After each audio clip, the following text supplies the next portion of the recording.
To the pandemic now, new cases continue to drop in Michigan. Today, the state announcing more than 1,300 new infections and 24 additional deaths over a 3-day period. That drops the daily average down to 455 new cases a day. And while the numbers look good at home, overseas, not quite the same. Cases are rising. Europe and China reporting higher cases of COVID. And could it happen again in the U.S.? Let's find out. Bringing in our chief health editor, Dr. Partha Nandi now. Dr. Nandi, good to see you. Are you concerned we'll see another surge in the near future given what's happening overseas?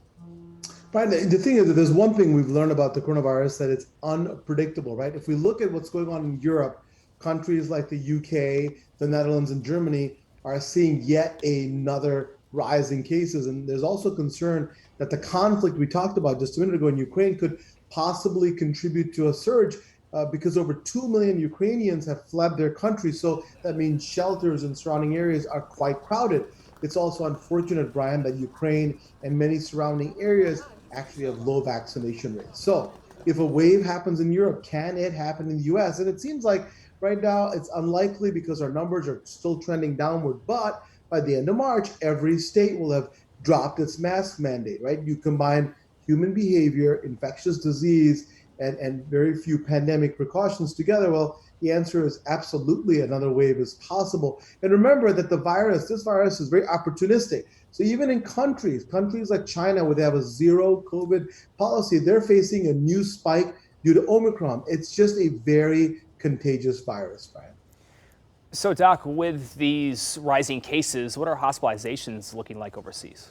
So right now, Ryan, the hospitalizations are on the rise in the United Kingdom and Netherlands. The United Kingdom, the UK is one of 3 European countries that have taken what's called an endemic approach. What that means is that you focus on living with the virus and avoid full shutdowns. Spain and France are the other 2 countries that are following that same approach. And I'll keep a close eye on these countries to see what happens. And I know that, listen, everybody's anxious to return to normal. I'm one of them as well, but I don't really know if we'll ever go back to the normal that we had before the coronavirus arrives. Remember, the virus is always mutating and changing. A new variant could develop, especially in areas where COVID-19 is active and spreading. So we can't say with certainty that it won't be more dangerous or more contagious. In my opinion, again, the best way to really go back to normal as much as possible is to get vaccinated and boosted.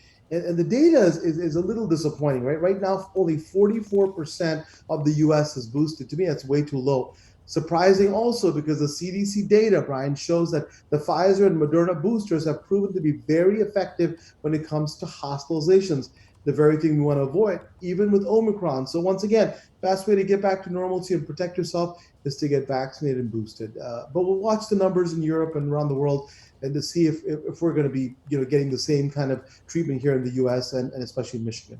We know you will keep us updated. Grateful as always for your insight. Happy Monday to you, Dr. Nandi. You as well, sir. Thank you. All right. If you have a coronavirus question for the doctor, you can email him, Dr. Nandi at askdrnandi.com, or send it to us on Facebook or Twitter.